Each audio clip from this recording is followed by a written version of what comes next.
أحب الوفاء بشتى الصور، أحب الوفي الأمين الأغر، فأهل الوفاء. بسم الله الرحمن الرحيم.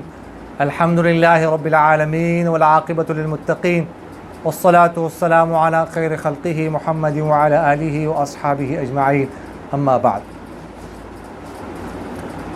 قطر سے بصیر صاحب نے سوال کیا ہے کہ یہاں پر حکومت کے بعض اداروں میں ایسا ہوتا ہے کہ جب ہم بکرا خریدتے ہیں تو وہ ہمیں بکرا حوالے نہیں کرتے، بلکہ خود ذبح کر کے گوشت مقررہ وقت پر گھر پہنچاتے ہیں تاکہ باہر گندگی نہ پھیلے۔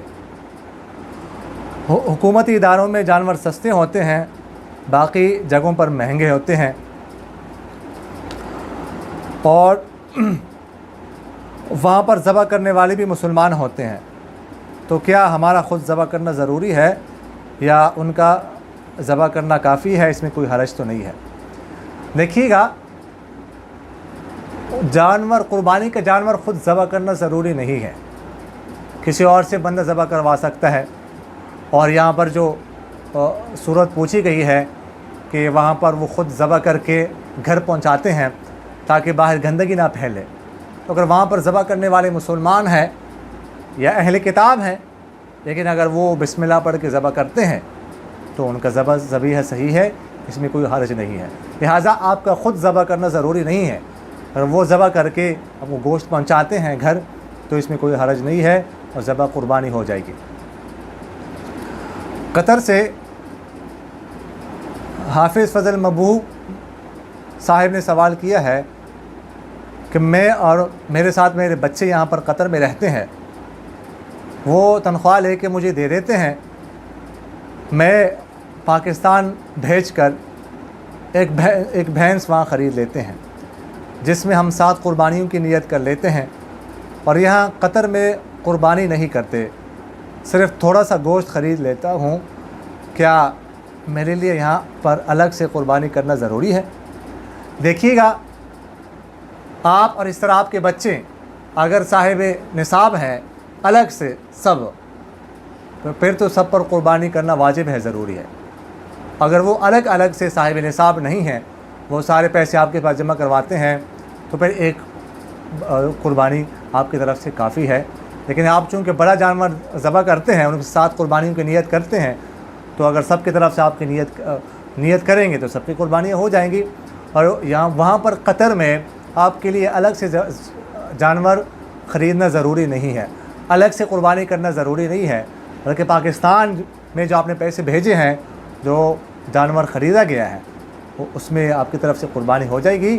وہاں پر قطر میں الگ سے قربانی کرنا ضروری نہیں ہے آپ کا۔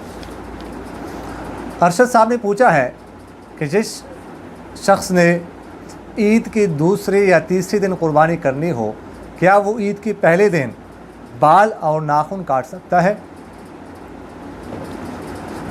حدیث شریف میں آتا ہے کہ جب ذو الحج کا پہلا عشرہ شروع ہو جائے، یا بعض روایات میں آتا ہے کہ جب ذو الحج کا چاند نظر آ جائے، تو اس کے بعد جس شخص نے قربانی کرنی ہو تو اس کے بارے میں آپ صلی اللہ علیہ وسلم نے فرمایا کہ وہ شخص اپنے ناخن، اپنے بال وغیرہ نہ کاٹے۔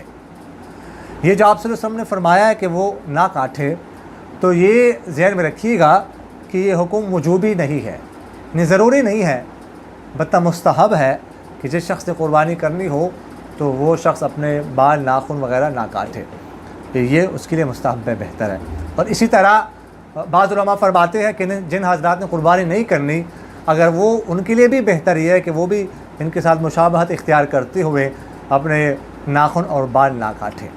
اس میں حکمت علماء نے یہ لکھی ہے کہ حجاج کے ساتھ مشابہت ہے، کہ جس طرح حجاج احرام کی حالت میں ہوتے ہیں، ان احرام باندھ کر احرام کی پابندیاں شروع ہو جاتی ہیں، وہ بال ناخن وغیرہ نہیں کاٹ سکتے، تو اسی طرح جو باقی لوگ ہیں اگر وہ بھی ان کے ساتھ مشابہت اختیار کریں گے، اپنے ناخن اور بال نہیں کاٹیں گے، تو انشاءاللہ اللہ تعالیٰ سے امید ہے کہ اللہ تعالیٰ کے جو خاص رحمت حجاج کرام پر برستی ہے، ان کو جو ثواب ملتا ہے اس میں سے ان کو بھی حصہ ملے گا۔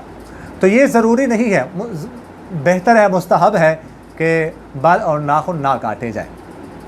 اور یہ حکم اس وقت تک ہے جب تک قربانی نہ ہوئی ہو۔ لہٰذا اگر کوئی شخص عید کی دوسرے یا تیسری دن قربانی کرنا چاہتا ہے تو وہ پھر اس حکم پر عمل کرتے ہوئے وہ عید کی دوسری یا تیسری دن ہی ناخن اور بال کاٹے گا، یعنی قربانی کے بعد، قربانی تک نہیں۔ تو اگر دوسرے دن قربانی ہو رہی ہے تو پھر قربانی کے بعد دوسرے دن کاٹ سکتا ہے، وگرنہ اگر تیسری دن تو پھر تیسری دن، ٹھیک ہے۔ تو یہ حکم قربانی تک ہے، جب تک قربانی نہ ہوئی ہو اس وقت تک۔ ایک صاحب نے سوال کیا ہے کہ میرے ماموں کے پاس ایک جانور ہے، میرے محلے والے ان سے وہ جانور خریدنا چاہتے ہیں، ان کے پاس پوری پیسے نہیں ہیں، وہ چاہتے ہیں کہ آدھے پیسے اب دے دیں اور آدھے 1-2 ماہ بعد، یا باقی آدھے میں ان کی طرف سے ادا کروں، وہ پھر بعد میں مجھے ادا کر دے، تو اس میں کوئی حرج تو نہیں ہے؟